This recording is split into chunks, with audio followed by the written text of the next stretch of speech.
سلسلہ ہدایت قرآن، سنت اور اہل بیت علیہم السلام میں خوش آمدید۔ خوش آمدید۔ آج ہم قرآن مجید کی چھٹی سورت یعنی سورت الانعام کا ایک گہرائی سے جائزہ لیں گے۔ جی یہ ایک مکی سورت ہے اور اس کی 165 آیات ہیں۔ جی بالکل، اور اس سورت کو سمجھنا آپ سمجھیں اپنے عقیدے کی بنیادوں کو سمجھنے جیسا ہے۔ اچھا، یہ کوئی صرف کہانیوں یا احکامات کی فہرست نہیں ہے، بلکہ یہ دلیل اور منطق کی ایک ماسٹر کلاس ہے کہ ایمان کیسے بنتا ہے اور اسے کیسے سمجھا جاتا ہے۔ تو ہم دیکھیں گے کہ یہ سورت کائنات، تاریخ اور انسانی فطرت سے دلائل پیش کر کے توحید کے تصور کو کیسے واضح کرتی ہے۔ اور یہ واقعی بہت دلچسپ ہے، کیونکہ یہ سورت ہمیں صرف یہ نہیں بتاتی کہ کیا ماننا ہے، بلکہ یہ سکھاتی ہے کہ کیوں ماننا ہے۔ یہ عقل کو دعوت دیتی ہے کہ وہ خود مشاہدہ کرے، سوچے اور پھر کسی نتیجے پر پہنچے۔ تو آج کی ہماری کوشش یہی ہوگی کہ اس سورت کے جو بنیادی دلائل ہیں ان کو سمجھیں اور دیکھیں کہ وہ آج ہماری زندگی سے کیسے جڑے ہوئے ہیں۔ انشاءاللہ، بالکل۔ تو آئیے شروع کرتے ہیں اس دلیل سے جو ہم ہر روز اپنی آنکھوں سے دیکھتے ہیں، یعنی کائنات کی دلیل۔ سورت کا آغاز ہی کائنات کی تخلیق کے ذکر سے ہوتا ہے۔ جی، اللہ فرماتا ہے، تمام تعریفیں اس اللہ کے لیے ہیں جس نے آسمانوں اور زمین کو پیدا کیا اور تاریکیوں اور روشنی کو بنایا۔ پھر بھی کافر لوگ دوسروں کو اپنے رب کے برابر ٹھہراتے ہیں۔ یہاں ایک بہت ہی لطیف نقطہ لفظ ثم یعنی پھر میں پوشیدہ ہے نا؟ بالکل، یہ واقعی ایک گہرا نقطہ ہے۔ ثم کا استعمال یہ ظاہر کرتا ہے کہ توحید یعنی ایک خدا کا تصور انسانیت کی اصل اور فطری حالت تھی۔ اچھا۔ شرک یا کفر ایک ایسی چیز ہے جو بعد میں آئی، ایک انحراف کے طور پر۔ گویا قرآن یہ کہہ رہا ہے کہ انسان کی روح کی جو ڈیفالٹ سیٹنگ ہے وہ توحید پر ہے۔ کیا خوبصورت بات کہی آپ نے کہ باقی سب بعد میں آنے والے وائرس ہیں۔ جی بالکل، اور اسی فطری دلیل کو آگے چل کر حضرت ابراہیم علیہ السلام کی کہانی میں عملی طور پر دکھایا گیا ہے۔ وہ اپنی قوم کو توحید کا سبق دینے کے لیے ایک حیرت انگیز طریقہ استعمال کرتے ہیں۔ وہ پہلے ستارے کو، پھر چاند کو اور پھر سورج کو دیکھ کر کہتے ہیں کہ یہ میرا رب ہے۔ لیکن جیسے ہی وہ چیزیں ڈوب جاتی ہیں، وہ فوراً اعلان کرتے ہیں، انی لا احب العافلین۔ جی، میں ڈوب جانے والوں سے محبت نہیں کرتا۔ یہ منطق تو آج بھی اتنی ہی طاقتور ہے۔ بہت زیادہ۔ حضرت ابراہیم علیہ السلام ہمیں ایک اصول دے رہے ہیں، کوئی بھی چیز جو فانی ہے، جو بدلتی رہتی ہے، جو آپ کی ضرورت کے وقت غائب ہو سکتی ہے، وہ خدا نہیں ہو سکتی۔ صحیح۔ آج لوگ شاید سورج چاند کو نہیں پوجتے ہوں گے، لیکن وہ دوسری فانی چیزوں کو پوجتے ہیں، دولت، طاقت، شہرت، کوئی سیاسی شخصیت۔ بالکل۔ ابراہیم علیہ السلام کی منطق ان تمام جدید بتوں پر بھی اسی طرح لاگو ہوتی ہے۔ جو چیز بھی غروب ہو جائے وہ رب نہیں ہو سکتی۔ بہت خوب۔ تو دلیل کی پہلی طے فطرت اور عقل سے آتی ہے۔ اس کے بعد قرآن ہمیں ثبوت کی ایک اور قسم کی طرف لے جاتا ہے، تاریخ۔ جی، تاریخ۔ آیت نمبر 6 میں ایک بہت چونکا دینے والا سوال پوچھا گیا ہے۔ کیا ہے وہ؟ مفہوم یہ ہے کہ کیا تم نے تاریخ پر نظر نہیں ڈالی؟ تم سے پہلے کتنی ہی قوموں کو ہم نے ہلاک کر دیا جنہیں ہم نے زمین میں وہ طاقت اور وسائل دیے تھے جو تمہیں نہیں دیے۔ اچھا۔ ان پر آسمان سے بارشیں برستیں اور ان کے قدموں تلے نہریں بہتی تھیں، لیکن جب انہوں نے گناہ کیے تو ہم نے انہیں تباہ کر دیا۔ یہ آیت تو مادی ترقی اور کامیابی کے ہمارے جدید تصور پر ایک گہری چوٹ ہے۔ بالکل۔ آج بھی ہم کسی قوم کی کامیابی کا اندازہ اس کی جی ڈی پی، اس کی ٹیکنالوجی، اس کے وسائل سے لگاتے ہیں۔ جی۔ قرآن یہاں یہ یاد دلا رہا ہے کہ مادی طاقت اخلاقی زوال سے بچاؤ کی کوئی ضمانت نہیں ہے۔ وہ قومیں ٹیکنالوجی اور وسائل میں شاید اس وقت کے مسلمانوں سے بہت آگے تھیں، لیکن ان کی ہلاکت کی وجہ ان کے گناہ بنے، وسائل کی کمی نہیں۔ اور شاید اسی لیے آیت 11 میں حکم دیا گیا ہے کہ کہہ دیجئے زمین میں سیر کرو، پھر دیکھو کہ جھٹلانے والوں کا انجام کیسا ہوا۔ جی، یہ صرف ٹورزم کی دعوت نہیں ہے، بلکہ یہ تاریخ، آرکیالوجی، سوشیالوجی، ان سب کا مطالعہ کرنے کی دعوت ہے تاکہ انسان اپنی آنکھوں سے عبرت حاصل کرے۔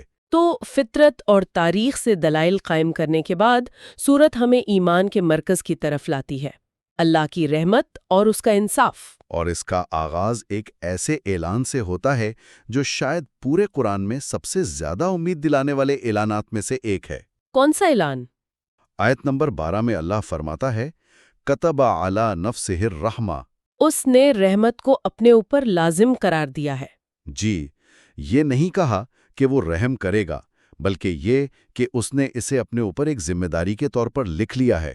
یہ ایک ناقابل تصور بات ہے۔ بالکل، اور یہ رحمت صرف ایک تجریدی تصور نہیں بلکہ یہ معاشرتی انصاف کی شکل میں بھی ظاہر ہوتی ہے۔ جی، اور اس کی بہترین مثال آیت 52 میں ملتی ہے۔ اچھا، اس کا کوئی شان نزول ہے؟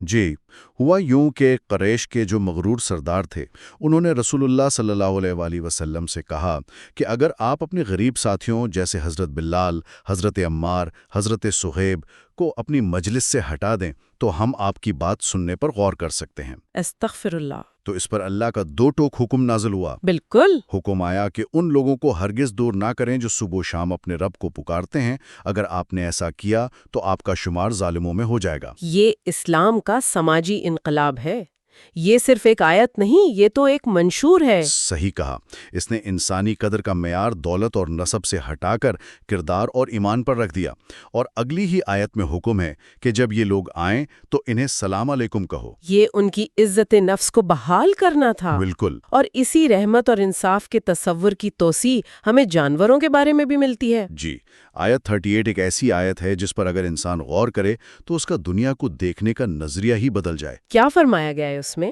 فرمایا، زمین میں چلنے والا کوئی جاندار اور اپنے 2 پروں سے اڑنے والا کوئی پرندہ ایسا نہیں ہے جو تمہاری طرح امتیں نہ ہوں، پھر یہ سب اپنے رب کی طرف جمع کیے جائیں گے۔ سبحان اللہ، تمہاری طرح امتیں، یہ تو انسانیت کو کائنات کے مرکز سے ہٹا دیتی ہے یہ آیت۔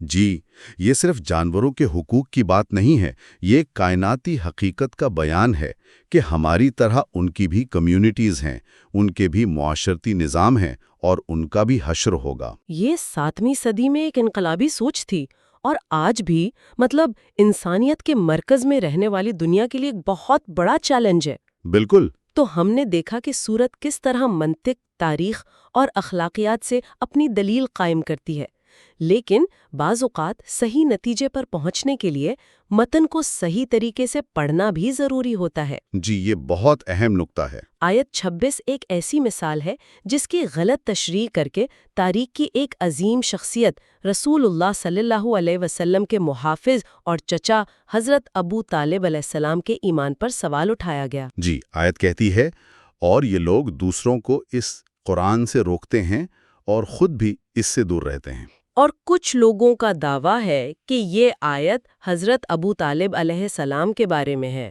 لیکن اگر ہم صرف 2 اصولوں یعنی سیاق و سباق اور زبان کو سامنے رکھیں تو یہ دعویٰ خود بخود رد ہو جاتا ہے۔ کیسے؟ دیکھیں، پہلا اصول ہے سیاق و سباق۔ یہ پوری گفتگو ان مشرکین کے بارے میں ہو رہی ہے جو اسلام کے دشمن تھے، جبکہ حضرت ابو طالب علیہ السلام تو اسلام کے سب سے بڑے محافظ تھے۔ بالکل۔ اور دوسرا اصول ہے زبان کا۔ آیت میں جمع کے صیغے استعمال ہوئے ہیں، ینہونا وہ روکتے ہیں، ینعونا وہ دور رہتے ہیں۔ اچھا، یہ الفاظ ایک فرد واحد کے لیے استعمال ہو ہی نہیں سکتے، یہ ایک گروہ کی بات ہو رہی ہے۔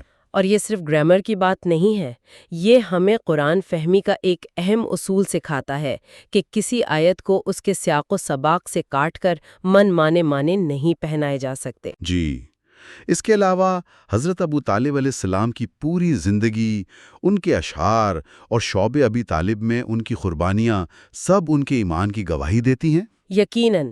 اب ہم سورت کے ایک اور بہت ہی عمیق موضوع کی طرف آتے ہیں، اللہ کا علم اور انسان کی ذمہ داری۔ جی، اور آیت 59 ایک ایسی آیت ہے جو انسان کو اس کی حقیقت یاد دلاتی ہے۔ وَعِندَهُ مَفَاتِحُ الْغَيْبِ۔ جی، اور غیب کی کنجیاں اسی کے پاس ہیں جنہیں اس کے سوا کوئی نہیں جانتا، اور خشکی اور تری کی تمام چیزوں کا اسے علم ہے۔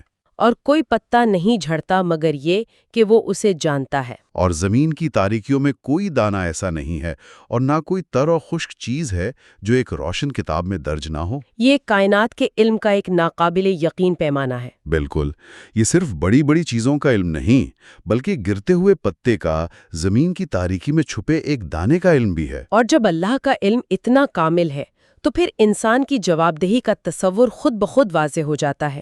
جی، اور اسی سے جڑا ہوا زندگی اور موت کا تصور ہے۔ آیت 2 میں 2 قسم کی اجل یعنی مدت کا ذکر ہے۔ جی، ایک اجل جو غیر معین ہے اور ایک اجل مسمى جو معین ہے۔ اہل بیت علیہ السلام کی روایات اس کی وضاحت کرتی ہیں۔ کیا وضاحت ہے؟ یہ کہ ایک مدت وہ ہے جو ہمارے اعمال جیسے صدقہ یا صلہ رحمی سے بدل سکتی ہے۔ یہ لوح محفوظ اس بات سے متعلق ہے۔ اور دوسری حتمی مدت ہے جو اللہ کے علم میں ہے اور وہ بدلتی نہیں۔ تو کیا ہم اسے یوں سمجھ سکتے ہیں کہ ایک طرح سے یہ ایک ڈرافٹ دستاویز کی طرح ہے جس میں ہمارے اعمال کی بنیاد پر تبدیلیاں ہو سکتی ہیں، جبکہ دوسری فائنل اور ناقابل ترمیم ماسٹر دستاویز ہے؟ ہاں، یہ سمجھنے کے لیے ایک اچھی مثال ہے، اور یہ تصور ہمیں اختیار اور تقدیر کے درمیان ایک توازن فراہم کرتا ہے۔ اسی لیے سورت کے آخر میں انسانی معاشرے کے لیے 10 بنیادی احکامات دیے گئے ہیں جو ایک طرح سے اس پوری بحث کا عملی نتیجہ ہے۔ بالکل، ان میں شرک سے منع کرنے سے لے کر والدین سے احسان، ناپ تول میں انصاف اور عدل کے ساتھ بات کرنے جیسے آفاقی اصول شامل ہیں۔ اور یہ صرف نہ کرو کی فہرست نہیں ہے۔ نہیں، بالکل نہیں، یہ ایک صحت مند اور منصفانہ معاشرے کا بلو پرنٹ ہے۔ یہ توحید کو ایک ذاتی عقیدے سے نکال کر ایک اجتماعی نظام کی بنیاد بناتا ہے۔ اور سورت کا اختتام اسی توحید کے کامل اعلان پر ہوتا ہے جو ہر مسلمان کی زندگی کا مقصد ہونا چاہیے۔ قُلْ إِنَّ صَلَاتِي وَنُسُكِي وَمَحْيَايَ وَمَمَاتِي لِلَّهِ رَبِّ الْعَالَمِينَ۔ کہہ دیجئے میری نماز، میری قربانی، میرا جینا اور میرا مرنا سب اللہ کے لیے ہے جو تمام جہانوں کا رب ہے۔ اور ساتھ ہی انفرادی ذمہ داری کا اصول، کوئی بوجھ اٹھانے والا کسی دوسرے کا بوجھ نہیں اٹھائے گا۔ جی، تو آج کی گفتگو میں ہم نے دیکھا کہ سورۃ الانعام صرف عقائد کا مجموعہ نہیں بلکہ یہ دلیل، منطق اور مشاہدے پر مبنی ایک مکمل فکری نظام پیش کرتی ہے۔ بالکل، یہ ہمیں بتاتی ہے کہ ایمان اندھا نہیں ہوتا بلکہ بصیرت پر مبنی ہوتا ہے۔ یہ ہمیں سکھاتی ہے کہ کائنات کو کیسے پڑھنا ہے، تاریخ سے کیسے سیکھنا ہے اور ایک منصفانہ معاشرہ کیسے بنانا ہے۔ اس صورت میں ایک اور بہت گہرا تصور مستقر اور مستودع کا بھی ہے۔ جی، مستقر اور مستودع، ایک مستقل ٹھکانہ اور ایک عارضی امانت۔ اور روایات کے مطابق یہ تصور صرف جسم اور روح پر ہی نہیں بلکہ ایمان پر بھی لاگو ہوتا ہے۔ جی بالکل، کچھ لوگوں کا ایمان مستقر یعنی ثابت اور پختہ ہوتا ہے، جبکہ کچھ کا ایمان مستودع یعنی عارضی ہوتا ہے جو حالات کے ساتھ بدل سکتا ہے۔ یہ تو سوچنے پر مجبور کر دینے والی بات ہے۔ بہت زیادہ۔ تو سننے والوں کے لیے آج کا سوال یہی ہے کہ وہ اپنے ایمان اور اعمال کا جائزہ لیں۔ ہمارا اللہ کے ساتھ تعلق ایک مستقر حقیقت ہے یا ایک مستودع کیفیت جو آزمائشوں اور آسانیوں کے ساتھ اتار چڑھاؤ کا شکار رہتی ہے؟